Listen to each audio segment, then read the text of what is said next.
Doc on the Run. We help injured runners run. All right, what are road hazards? Well, road hazards are something that cause trouble. And this is true for drivers of automobiles, and it's true for runners as well. And today we're going to talk about the top 3 road hazards for runners. On Saturday, a runner went online, scheduled a consultation call because his foot was hurting. And it turns out his foot wasn't just starting to hurt, it had been hurting for a few months. But this morning, it started really bothering him again. Well, so he scheduled a consultation call. We got on the phone, we talked about it, we came up with a plan, we figured out what happened. And what happened to him was that he got a stress fracture in one of his metatarsal bones in his foot. Well, of course, a metatarsal stress fracture is one of the most common problems that affects runners and keeps them out of training and out of racing. But he had an interesting story, and it kind of really highlights the way stress fractures happen in runners. And back in October, he was starting to have pain, he was starting to have trouble, and it was odd to him because it wasn't really a significant event that caused the beginning of the injury. You know, he actually had done a 100-miler previously, and he took some time off and rested. And then he was on what he thought was a relatively mundane training run. And on his way home at the end of that run, he was running downhill. And when he came downhill and hit the sidewalk and turned right, he basically said that, he started noticing this sudden sharp pain in his foot when that happened. And that was the same kind of pain he was having over 3 months later when he started to run during a trail race. So here's what happened. We talked about this at length and figured out that he actually developed a stress fracture, that the inciting event was really that one relatively easy training run on a trail that was a few weeks after the long race. But he probably really beat up his foot in that long ultra marathon, and then he was predisposed to getting a stress fracture. It was still weak. It was still kind of hammered. It just hadn't showed up during the ultra marathon. It showed up a little bit later on this relatively easy run. After we talked about it, we figured out exactly how it happened and realized that he hit one of these road hazards. He did something with his foot specifically, and the way it hit the pavement that caused too much stress to load that bone and really resulted in a stress fracture in his foot. So I thought it might be worth talking about the 3 things that I talk to runners about and hear that they get as problems, and these are what I call road hazards. They're things that you can really mess yourself up with. Now, I have another friend she's actually a podiatrist, and she's a long-time runner. She's an elite runner, and she actually got a fracture in her foot when she stepped in a pothole during a race. Now, during a marathon, it's pretty easy to step in a pothole because at the beginning of the race, you're so bunched up, you can't even see your feet because you're, 2 inches from every runner in front and to the side, behind you, everywhere else, and everybody's running as a group, and so you really don't have any room to even pay attention. In her case, she was running along and she basically stepped right into a pothole. Now, a pothole is a classic road hazard. It is an obstacle in the road that can cause trouble. And if you're going fast and you hit a huge pothole, it can actually blow out your tire. And in her case, it blew out her foot and broke it. But that's just one type of road hazard. So we're not going to talk about potholes. Obviously, if you're running, you should not step in potholes. So what I'm talking about here is not potholes. I'm not talking about obvious things like things that have been dropped in the roadway. Obviously, you shouldn't step on things when you're running. But there are things that are commonly found on our path in running that can lead to serious trouble. And so we're going to talk about those 3 things. Now, the first thing is actually the gutter. And a gutter is at the edge of the road. Usually it's sloped significantly because the water is pouring off of the roadway, running down into the gutter, and it's running off of the sidewalk, sloped in the opposite direction, pouring toward the gutter. Well, the gutter is rarely flat. It's usually sloped significantly. And because we often run in the road and don't want to get hit by a car, we'll run in the road facing the traffic so that we can see the cars coming at us and look them in the eye and see, are they texting their friends? Are they actually paying attention? Do they see us there? Are they going to run us over? Or is it safe to keep running and not get out of the roadway so we don't get run over? The problem is if you go run 20 miles and you're running in the gutter, you're running on a slope the entire way and your foot is sloping in the same way. So it's loading your right foot very differently than it's loading your left foot because one foot is pronating and the other is supinating.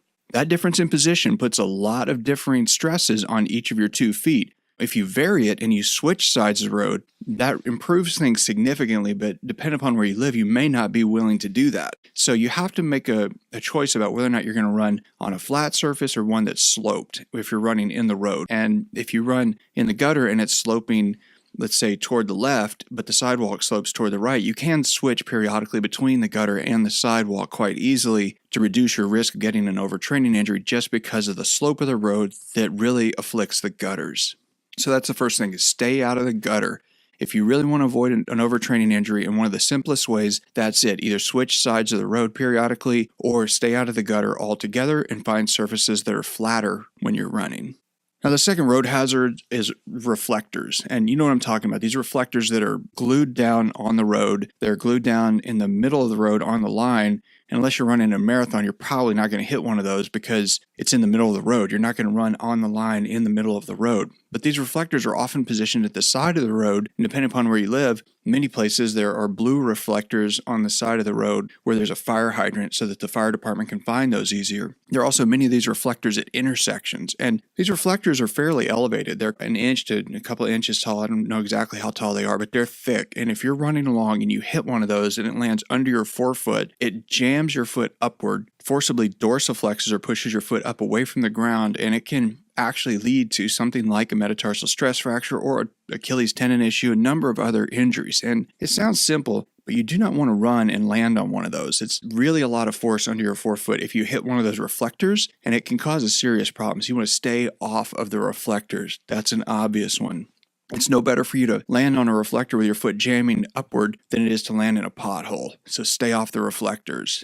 Now, the last road hazard is the driveway cutouts. And what I mean is that if you look at a driveway, the driveway slopes down toward the street, and then it kind of levels out when it hits the sidewalk. But at the edge of the sidewalk, it slopes abruptly toward the gutter. And at each edge of it, there are very steep, sort of 45-degree angle, triangle-shaped sections where it bevels off up toward the sidewalk. And if you're running and you hit one of those driveway cutouts, the driveway cutout is really steep and it's an abrupt angle. So in the same way the gutter can pronate or supinate your foot in one direction, so can the driveway cutout. Now, in the story I was telling you at the beginning of this, that's exactly what happened to the runner that had a stress fracture. When he was coming downhill, he actually changed direction and he hit one of the driveway cutouts.